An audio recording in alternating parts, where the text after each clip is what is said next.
November 1941 became the time when Reinhard Heydrich, acting as Reich Protector, organized the creation of the Theresienstadt Ghetto, located in the fortified town of Terezin, approximately 60 kilometers north of Prague.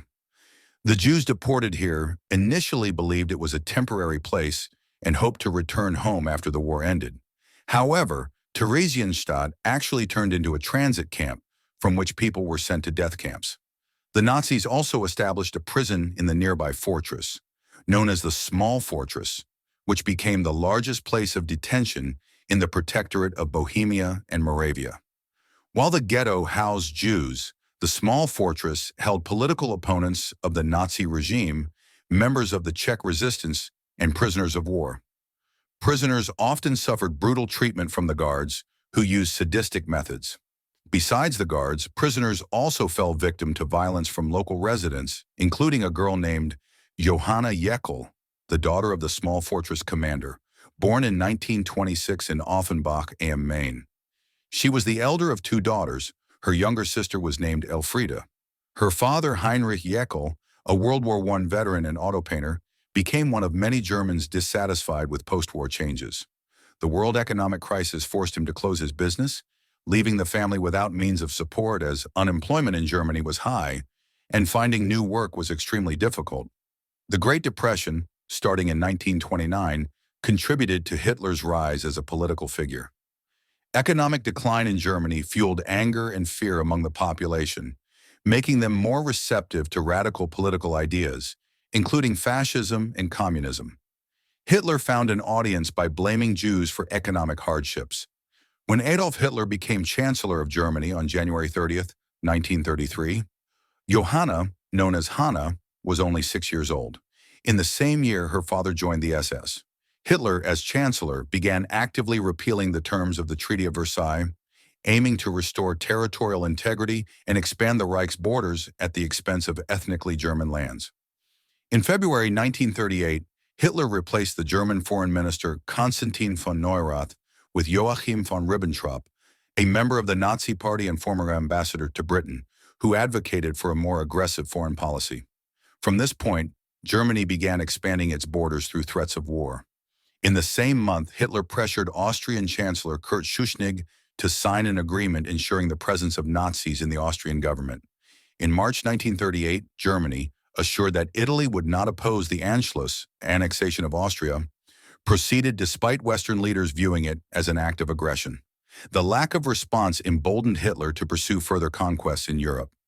6 months later, in September 1938, Hitler threatened war unless his demand for the Sudetenland, a region of Czechoslovakia inhabited by ethnic Germans, was met. In response, the Munich Conference on September 29th to 30th, involving leaders of Britain, France, Italy, and Germany, agreed to the annexation of the Sudetenland in exchange for Hitler's promise to maintain peace. Czechoslovakia was not invited to these discussions, leading to what became known as the Munich Betrayal. Less than 6 months later, on March 15th, 1939, Nazi Germany violated the Munich Agreement and invaded Czechoslovakia, occupying Bohemia and Moravia. Hitler himself arrived in Prague on March 16, 1939, and declared the establishment of the Protectorate of Bohemia and Moravia in the Prague castle. When World War II began on September 1, 1939, with Nazi Germany's invasion of Poland, Hana's father headed an internment camp in the northeastern part of the Protectorate. After the camp's closure in the winter of 1939, he was transferred to the Gestapo branch in Prague. On June 10, 1940, he was appointed commandant of the police prison known as the Small Fortress in Terezin, where he gained control over the fates of prisoners. Although the Theresienstadt Ghetto, established a year later in the large fortress, differed from the Gestapo prison, conditions were equally harsh. Prisoners were often brutally beaten upon arrival, and food rations were drastically reduced. Initially, 370 grams of bread were provided, but this was later cut to 250 grams. Cells were overcrowded, cold, and damp, with prisoners sleeping on 3-tiered bunks. Hygiene was catastrophic, with only 2 toilets for 500 prisoners. The small fortress held around 1,200 prisoners and up to 2,000 when necessary. In 1944, Heinrich Jäckel added a fourth courtyard, doubling the capacity. By the end of the war, the prison housed about 6,000 prisoners in terrible conditions. All guards and their families lived in a manor on the fortress grounds. Many wives also worked as guards in the women's block. Johanna lived in the manor with her younger sister, Elfriede, and her mother. In 1942, when Hana was 16, her mother died of peritonitis. The young and beautiful daughter of the commandant suddenly found herself without maternal supervision, allowing her reckless nature to flourish. Like her father, she treated the prisoners of Theresienstadt with German superiority.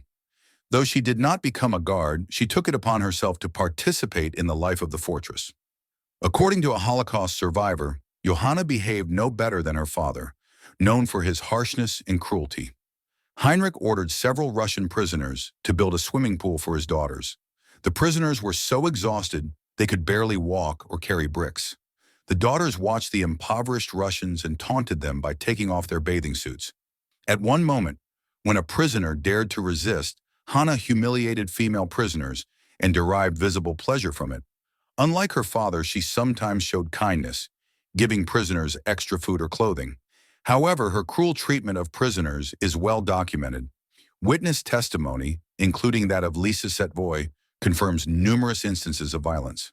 Setvoy described how, upon entering the women's yard, the commandant's daughter approached them with a whip, stopping twice.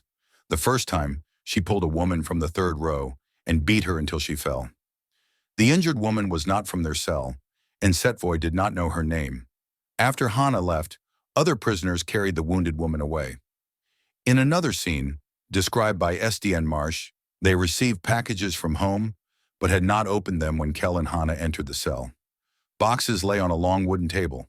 Kell became angry, declaring they were resting, overturned the table, and trampled the contents. His daughter Hana joined in, cursing and stomping on their belongings. Strangely, Hana also attacked men.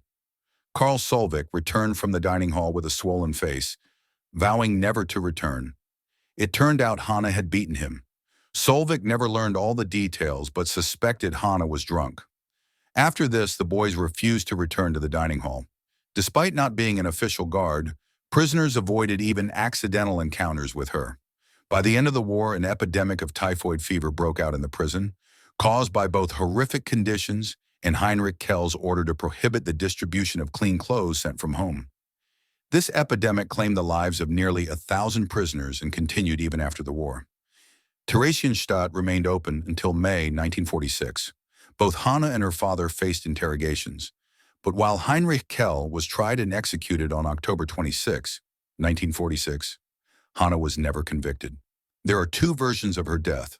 According to one, she died of tuberculosis in a prison cell. According to another, she was beaten to death by former prisoners. Hana was only 19 or 20 years old at the time, and her death did not evoke sympathy.